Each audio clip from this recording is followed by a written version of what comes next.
a situation where you just thought there was no possible way out? Well, I'm here to give you my testimony, to let you know there is a way out. Here's my testimony of how I got out of that situation. There was once a young girl met a young man. She thought that her life, he was kind of a silver-tongued devil, really. I mean, he had all the right words, all the right things to say.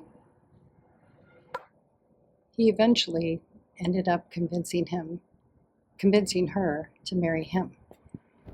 And even though she still questioned herself, he had her convinced that it was the right thing to do. Even though things were going fine in the beginning, it was afterwards that things started to turn dark. It first started with verbal abuse, then it led to physical abuse, to then just all-out violence.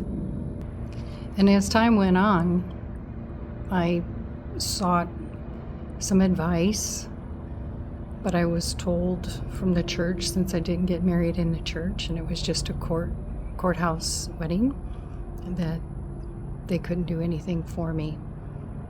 I sought advice for some friends, and it was, back in the 80s, you were told if you got married, then you just stayed together and worked it out. So I did just that. I tried to make things work, but it seemed like the violence got super intense. There was many emergency room visits, broken bones, bruises. It seemed like the nights and the days became very, very dark. I cried a lot. I tried a lot of things to keep the violence down, but there were a few episodes that became very dangerous. There was one incident where he grabbed the cast iron pan and swung it at me. If I did not duck, it would have hit me right in the head. I probably would have died. There was another time he threw me down a flight of stairs and broke my collarbone. Well, the emergency room started questioning, what's going on? This girl's been here a couple of times.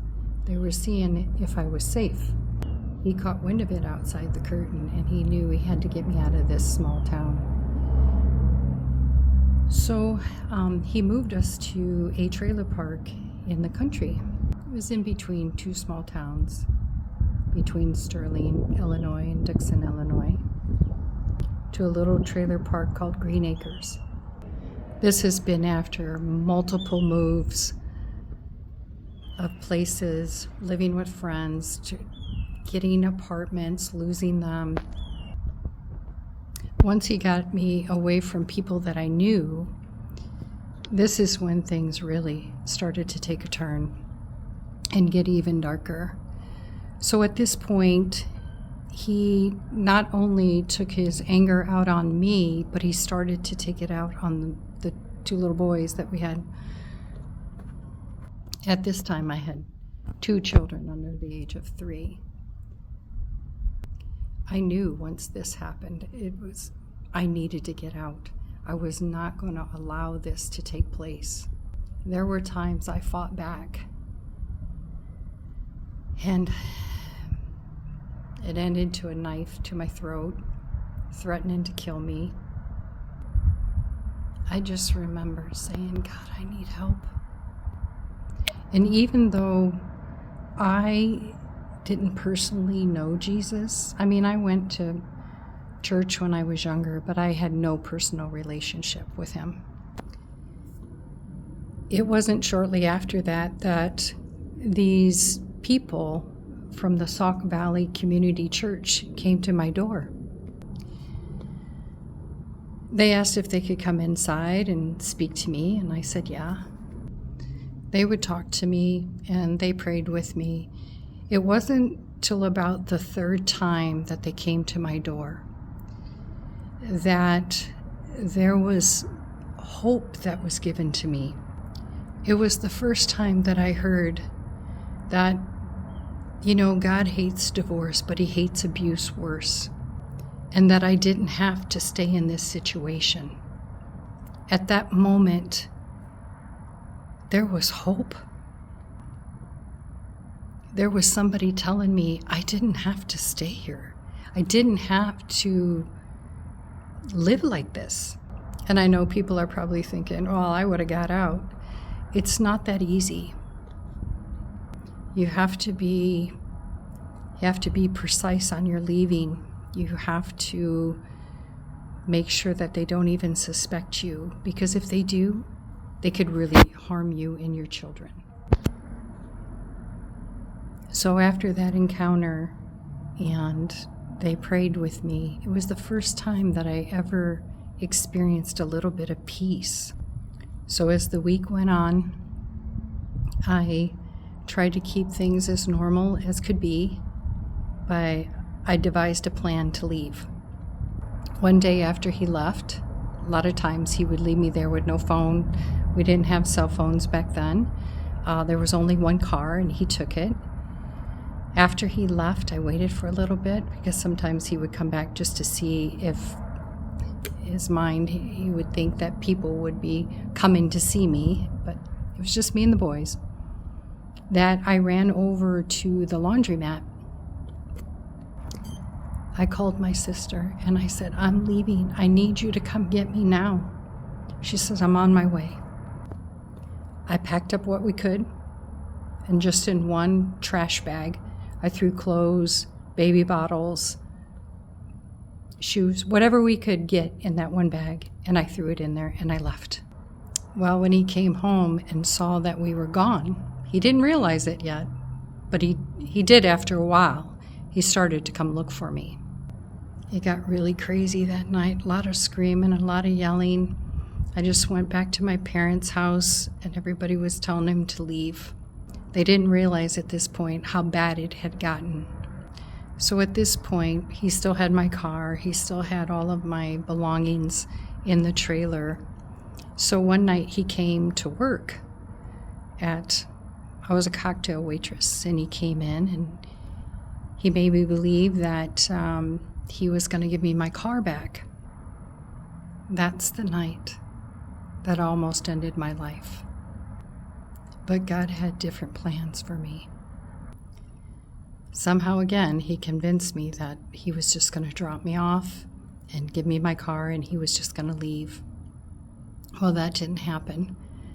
He drove me out to a country road. Even though I knew this small town, I did not even know where this road was.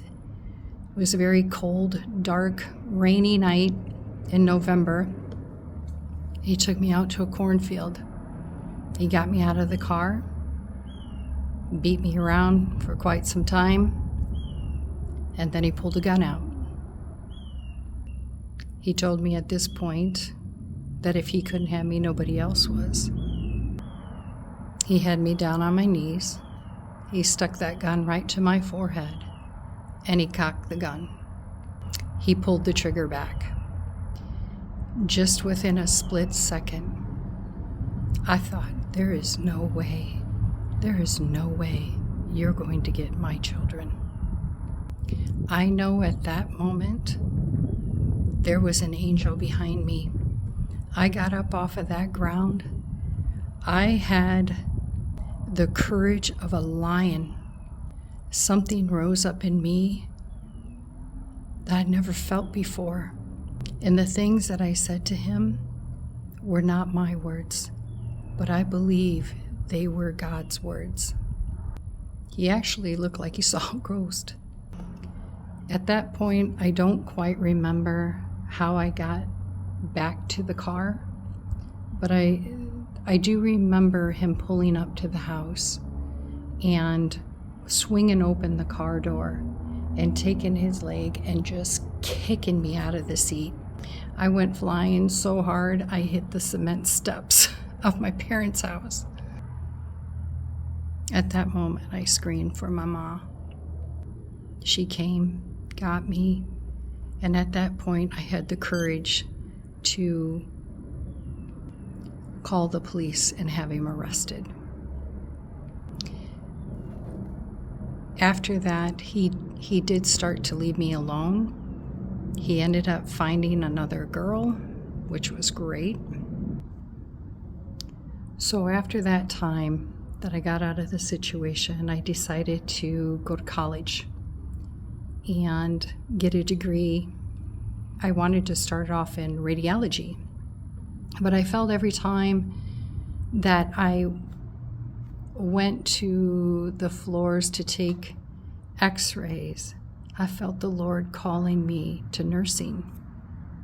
So at that point, I changed my degree. I switched over to nursing, and here I am today and are a very successful RN with lots of years of experience. And in between that time, I've learned how to help people in their situations. But the story doesn't end there. Actually, when I was working as a CNA, because that's when I started off as a CNA. I was working at a facility, and I came home one night, and I normally didn't watch TV, but the TV was on, and the 700 Club came on. And this testimony happened to be about a woman who was abused. It caught my attention. She kind of drew me in. I was like, wow. That sounds like my story. So as I listened to her testimony, I too, at that moment, said the sinner's prayer and gave my heart over to the Lord. And at that moment, everything changed. Fear that I once felt was no longer there. I started to see things differently. It seemed like the grass was greener, the sky was bluer. But my eyes were open to God's creation. So I knew at this point, He created me for a reason. I was just on the wrong road, but now I'm back on the right road. Did it take time to turn things around? Absolutely. It wasn't overnight, but it's a journey. And like I said, it didn't happen overnight. It took quite some time. But I'm here to encourage you that you can get out of this situation. If you cry out to God, He will hear you and answer you. Even though sometimes I thought He wasn't even listening, He was. He answered me. He sent those people to my door from that little church across the highway. They spoke truth to me. And that truth set me free. But I'm here to tell you today, I am that girl that goes out with the evangelist team and goes knocking on people's doors. And that, my friends, was over 40 years ago that happened. So I am a product of fruit that came from you guys, that came to my door. As of this day, I am on the prayer team and the evangelist deliverance team at our church.